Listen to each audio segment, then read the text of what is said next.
Permohonan pra peradilan dari pemohon dikabulkan. Peggy Setiawan pada prakteknya dibebaskan. Siapa kira-kira Peggy Peron? Tidak ada proses pemeriksaan terkait dengan hal tersebut kecuali sudah ada putusan yang bersangkutan melakukan obstruction of justice. Nah, dari situ saya awal ini sebenarnya kasus fiktif.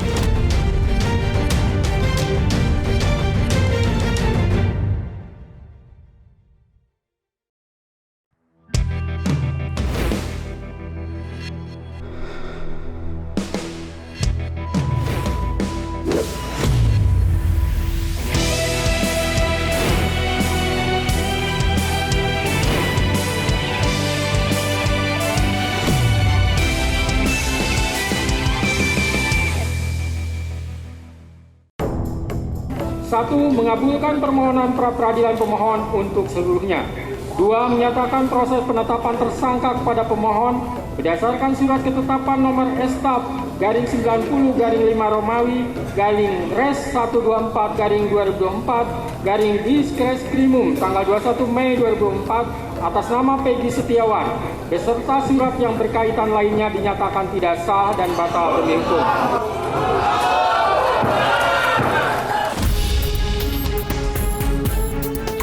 Pengadilan Negeri Bandung mengabulkan permohonan pra-peradilan Peggy Setiawan atas penetapannya sebagai tersangka. Dalam sidang, Hakim Tunggal Eman Sulaiman mengabulkan seluruh permohonan Peggy Setiawan terkait penetapan tersangka kasus pembunuhan Vina di Cirebon. Hakim menyatakan penetapan tersangka terhadap Peggy Setiawan tidak sah dan memerintahkan agar Peggy Setiawan dikeluarkan dari tahanan.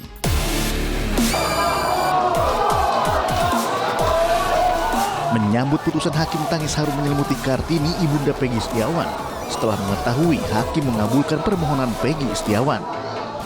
Ibunda Peggy bersama kedua adik Peggy sangat bersyukur Peggy diputuskan bebas. Usai diputuskan bebas dari segala tuduhan, Peggy Setiawan pun langsung dijemput oleh keluarganya. Yang mengarah itu Dirkrimum Polda Metro. Bukan, saya bukan ngomong. Dirkrimum Polda Dirkrimum mengatakan. Dengar dulu. Sebentar, Pak. Satu persatu. Dirkrimum mengatakan 11.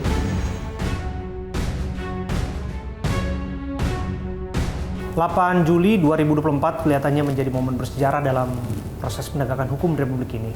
Dari layar televisi kita melihat Hakim Tunggal Eman Sulaiman memberikan putusan yang berpihak kepada Peggy Setiawan. Alat bukti yang digunakan untuk menetapkan dirinya sebagai seorang tersangka tidak sah dan Hakim Tunggal Eman Sulaiman merintahkan untuk Peggy Setiawan dibebaskan. Saya Abraham Silaban, saya duduk dan mengawal detik-detik pra-peradilan ini melalui layar kaca bersama dengan dua orang praktisi hukum, yaitu yang pertama Bung Pitra Romadoni dan juga Bung Saur Siagian. Praktisi hukum juga yang kita bersama-sama melihat bagaimana putusan yang dibacakan oleh Hakim Tunggal Eman Sulaiman ya. Abang-abang ya. Saya ke Bung Pitra terlebih dulu deh. Bung Pitra, mengejutkan tidak apa yang disampaikan oleh Hakim Tunggal Eman Sulaiman? Oke, baik Bung Abraham. Kalau saya sih melihatnya dari segi hukum itu hal yang biasa dan tidak ada mengejutkan ataupun surprise dan hal lainnya.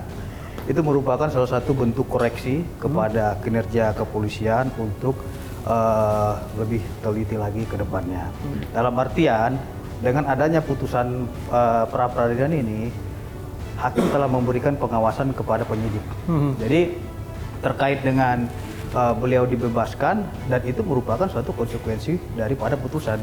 Nah, artinya saya juga melihat Polda Jawa Barat sangat patuh terhadap hukum dan mereka menghormati putusan ini sebagaimana asas res judicata pro veritate habetur. Apa yang diputus hakim haruslah dianggap benar. Tapi kalau Anda bilang ini tidak mengejutkan, tapi bagi sebagian pihak, bahkan banyak kalangan ini tergolong mengejutkan. Bahkan ada implikasi dari putusan ini yang menyebutkan bahwa terlihat betul bahwa Peggy Setiawan korban salah tangkap dalam hal ini. Jadi begini, kalau berbicara korban salah tangkap itu harus terlebih dahulu dilihat dari pokok perkaranya. Jadi pra-peradilan itu kan esensinya untuk menguji apakah sah tidaknya penetapan tersangka, penahanan dan lain-lainnya. Artinya syarat formilnya diuji. Kita ketahui dari pertimbangan ataupun putusan dari Hakim Tunggal ini, ya Pengadilan Negeri Bandung, beliau memutuskan karena pemohon dalam artian di sini Peggy Setiawan ya belum pernah diperiksa sebagai calon tersangka, itu pertimbangannya satu kan gitu. Terus dari segi pembuktian ya bahwasannya tidak dapat membuktikan terkait dengan surat panggilan terhadap calon tersangka dalam hal ini Peggy Setiawan. Nah artinya apa? Dengan adanya putusan ini saya kira ini akan menjadi koreksi dan catatan bagi penyidik untuk melengkapi berkas. Jadi sederhananya bisa dibuka kembali gitu loh. Sederhananya kan bahwa sebetulnya bahwa belum ada alat bukti yang menguatkan bahwa Peggy Setiawan terlibat dalam kasus penganiayaan dan pembunuhan Vina. Bukan belum ada bukti yang menguatkan. Dari putusan itu kan menyatakan bahwasanya terkait dengan error in persona ini ya ataupun si Peggy ya belum pernah diperiksa sebagai calon tersangka. Itu yang saya amati dari putusan hakim tersebut. Artinya apa? Penyidik Polda Metro Jaya saya kira bisa menggunakan hak hukumnya dengan membuat sprindik baru untuk memanggil PS ini kembali untuk memenuhi apa catatan-catatan dari pengadilan negeri agar diperbaiki administrasinya seperti itu. Bukan berarti pra peradilan selesai perkara ini tutup, tidak gitu loh. Artinya ini harus dibuat terang benderang. Kalaupun seumpamanya beliau ini bersalah, ya sampaikan. Tidak bersalah di mana, ya kan, dari pokok perkaranya. Ini masih substansial terkait dengan syarat administrasi. Bung Saur, disebutkan error in persona. Iya. Artinya bahwa Peggy Peron bukanlah Peggy Setiawan yang ditetapkan sebagai tersangka oleh polisi. Komentar Anda? Iya, Pak Bram, Bung Bram, sebelum saya ke sana, sesungguhnya ada hal yang fundamental sesungguhnya. Menurut saya putusan pengadilan, pra peradilan, bukan saja katakanlah kebenaran dan keadilan diwujudkan kepada pemohon, khususnya dalam hal ini Peggy Setiawan, tapi dalam konteks ini menurut saya rakyat Indonesia kemudian dimenangkan. Dan polisi menurut saya dengan putusan pra peradilan ini menurut saya diselamatkan. Sebab begini, karena kalau kita bicara Peggy Setiawan kan tidak bisa kita lepaskan ini kasus tahun 2016. Betul. Jadi saya dari awal dalam posisi standing hukum saya disclaimer Pak Bram, saya bukan salah satu pengacara daripada para pihak. Dari awal saya mengatakan begitu di Krimum Polda Metro Jaya, Polda Jawa Barat mengumumkan dari putusan pengadilan yang telah ingkrah ada 3 DPO. Sepihak mengatakan bahwa hanya ada 1 DPO. Nah, ini saya bilang ini contempt of court dan obstruction of justice. Sehingga saya dalam beberapa waktu yang lalu selalu saya bilang tuh, kalau kita mau menyelamatkan dalam kasus Vina Eki ini secara fundamental holistik, kemudian supaya adil, tentu jangan sampainya kepada polisi. Sekarang Peggy telah ditetapkan bahwa harus dibebaskan. Nah, sekarang polisi berhenti untuk melakukan penyidikan. Karena apa? Ketika di Krimum Polda Jawa Barat mengatakan bahwa dari 3 itu hanya 1, bukan soal angka. Sebab di dakwaan daripada jaksa penuntut umum yang modalnya dari penyidikan ada 11 yang pelaku. Ya toh, ada Dani di sana, ada Andi di sana, jelas Peggy peranannya. Nah, tentu ini sempurna secara sah dan meyakinkan karena juga dengan status yang 2 ini. Nah, sementara Dirkrimum mengumumkan hanya 1. Nah, dari situ saya awal ini sebenarnya kasus fiktif. Nah, oleh karena Tunggu, itu, yang 50 gimana? Nama-namanya atau kasusnya? Kasusnya fiktif menurut saya. Jadi semua terdakwa ini menurut saya. Kalau saya bilang itu nggak bisa. Jadi menurut saya ini semua terdakwa ini fiktif, makanya saya dorong pendapat saya supaya jangan sampai ini di kepolisian berikan kesempatan yang sekarang 7 terpidana yang sedang sekarang ini di penjara, 1 telah bebas untuk melakukan PK. Sebab saya bilang begitu Dirkrimum sebenarnya yang mengaku fiktif bukan soal angka 2 dari 1. Sebab begitu jangankan orang disebut, koma titik aja dikurangi, itu tidak boleh putusan. Sama dengan majelis tunggal tadi mengatakan putusan MK itu harus diikuti secara utuh. Misalnya penempatan DPO. Kalau kita mau menempatkan seseorang DPO, dia harus dipanggil dulu 3 kali.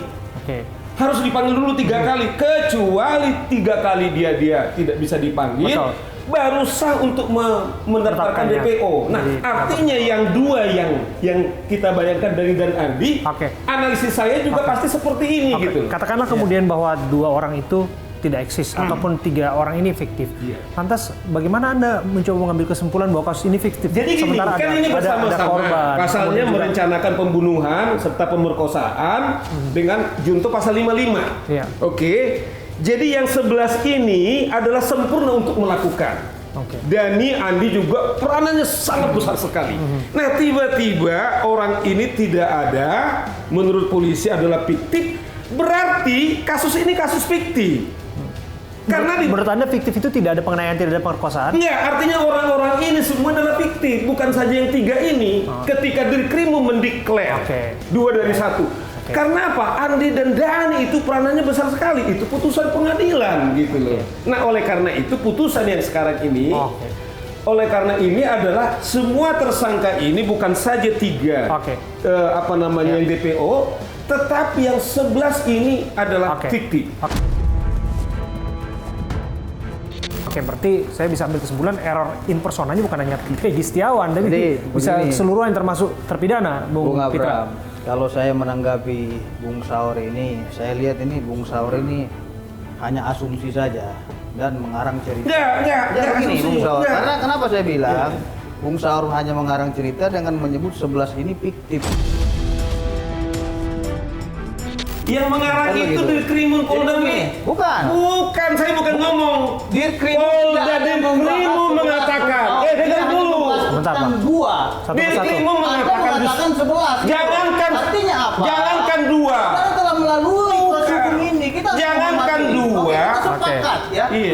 Tunggu dulu. Sebentar, bergantian ya. Karena Bang. dia ini enggak. Saudara tadi kan Sebentar, bicara. Kak. Saya harus menanggapi dong. Iya, Saudara kan Bang. Iya. membahas terkait dengan fiktif. Iya. Oke, Dan satu lagi. biarkan Bang Saur dulu. Iya. Bung Pitra menjawab. Iya. Jelaskan dulu. Silakan, Artinya, Bung Pitra. Kalau berbicara fiktif, saya kira itu tidak tepat. Itu disebut dengan fiktif karena apa? Sudah ada produk pengadilan dari hal ini putusan pengadilan negeri Cirebon ya, Betul. nomor 3, Banding. pengadilan nomor 4 sama putusan nomor 16. Artinya 3 produk hukum ini telah keluar dan itu sudah berkekuatan hukum inkrah ataupun tetap.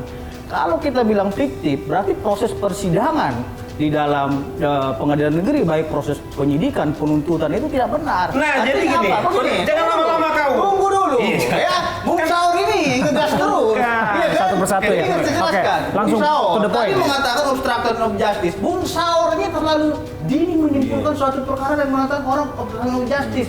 Tidak ada proses pemeriksaan terkait dengan hal tersebut kecuali sudah ada putusan yang bersangkutan melakukan obstruction of justice. Jadi Nggak gini, bisa. Bram. Jadi gini, Bram. Janganlah sesatkan. Udah gantian ya. Oke. Kalaupun supaya putusan pra peradilan dimenangkan oleh PS, ya kita hormati itu. Udah, Kita kan tidak saya boleh. sekarang. Jadi Tapi gini. ingat, itu bisa dibuka kembali dengan seprindik Oke, baru. Oke, silakan. Jadi gini. Jadi yang mengatakan fiktif itu bukan sausi kan. Saya lagi logika hukumnya. Iya. Saur mengatakan Putusan jelas. sudah kan gantian kan? Iya. Dirkrimum Polda Jawa Barat mengatakan gini, Bram. Yang tadi sempurna itu ada 11. Saya ulangi lagi. Ada 11 pelaku. Ada namanya Andi, ada Dani. Betul. Makanya ini sah dan meyakinkan. Nah, tiba-tiba Polda Jawa Barat mengatakan dari 3 ini jadi 1. Padahal tadi dibilang udah diuji di pengadilan negeri, udah pengadilan tinggi dan Mahkamah Agung. Iya. Artinya dia tidak bisa mengatakan sepihak itu adalah fiktif. Ini yang saya bilang, ini menginjak-injak daripada hukum Oke. yang saya sebut obstruction of justice. Bukan, Kenapa? saya luruskan Sudah ya. dia bilang putusan yang ingkrah, kan dia bilang putusan yang ingkrah. Ya, putusan ingkrah. Tetapi dia bilang yang 2 itu tidak ada. Ini Jadi saya begini, bilang menginjak-injak ini daripada sekawan pengadilan. ini saya kira kurang up to date terkait dengan informasi dari pihak kepolisian. Itu sudah diralat oleh Divisi Humas Mabes Polri langsung mengatakan ini hanya terkait dengan komunikasi saja, ya. Kemarin Humas Mabes Polri menyatakan tidak ada yang dicabut dari 2 DP ataupun tidak ada yang fiktif. Apabila memang ada bukti yang cukup untuk membuka yang 2 ini, itu akan dibuka kembali gitu loh. Bukan artinya karena memang yang dibilang Saur itu fiktif, seolah-olah ini perkara harus di stop dulu, nggak bisa seperti itu. Dan Benny Mamoto dari Kompolnas juga menyatakan ini hanya komunikasi saja. Oke. Gitu loh, terkait dengan hal tersebut. Apalagi yang berwenang menyampaikan sesuatu hal kepada Polri atas nama instansi adalah Humas. Gitu. Bahwa disebut implikasinya tadi bahwa Peggy Setiawan dibebaskan, tapi disebutkan ada 2 nama lagi yang hingga saat ini kan belum jelas di mana arahnya. Bahwa disebut juga bahwa ada 8 orang yang sudah terpidana. Apa implikasinya kepada mereka semua? Apakah kemudian mereka punya hak yang sama kemudian untuk memperjuangkan hak-haknya? Sementara narasi berkembang secara luas hari-hari ini bahwa mereka adalah korban salah tangkap. Bung Abram, kita harus melihat dari segi konstruksi hukumnya terkait dengan yang 8 orang kan gitu, dan satu lagi ini yang dinyatakan bebas itu subjek hukum yang berbeda. Artinya apa? Kalau yang 8 orang ini kita katakan ada 5 kemarin itu telah mengajukan pra peradilan pada tanggal 4 Januari 2017. Iya, ada sekitar 5 orang kawan-kawan. Dan itu sudah diuji, ternyata pra peradilan mereka itu ditolak oleh Pengadilan Negeri Cirebon dan kalah. Nah, terkait dengan PS ini, di sini kan adanya muncul perdebatan. Iya. Apakah Peggy Setiawan ini adalah Peggy alias Peron? Betul. Kan gitu. Betul. Artinya kita juga nggak bisa samakan dengan Lima soalnya mereka menjadikan diri opung untuk menjadi PK. Tapi sumber untuk menersangkakan Peggy Setiawan dengan yang lainnya kan sama. Ya, kesaksian Aib menjadi salah satu kesaksian yang dijadikan untuk keliru. menjerat mereka. Sementara dalam hal ini kesaksian Aib dibantah lewat putusan pra peradilan. Ya, Bung Abram. Untuk menetapkan tersangka terkait dengan PS ini, ya penyidik tentunya telah memiliki 2 alat bukti permulaan yang cukup, yaitu dari saksi-saksi, bukan hanya Aib saja loh, ya. Sedangkan terpidana saja ada yang mengakui bahwasanya ya benar Peggy itu adalah alias Peron. Ada salah satu terdakwa berinisial S. Sudirman. Nah, terus satu lagi, ada lagi rekan-rekan beliau ya yang menyatakan bahwasanya atas nama Peggy ini benar nama panggilan dia Peron. Ya, terlepas bahwa ada kesaksi lain yang mengatakan bahwa saksi lain ini tidak banyak juga, termasuk gitu loh. Saka yang melihat Tinggal nanti bagaimana mengaku tidak ada penyidik Peggy di ini sana. membungkus bukti itu sedemikian rupa sehingga itu sah secara hukum.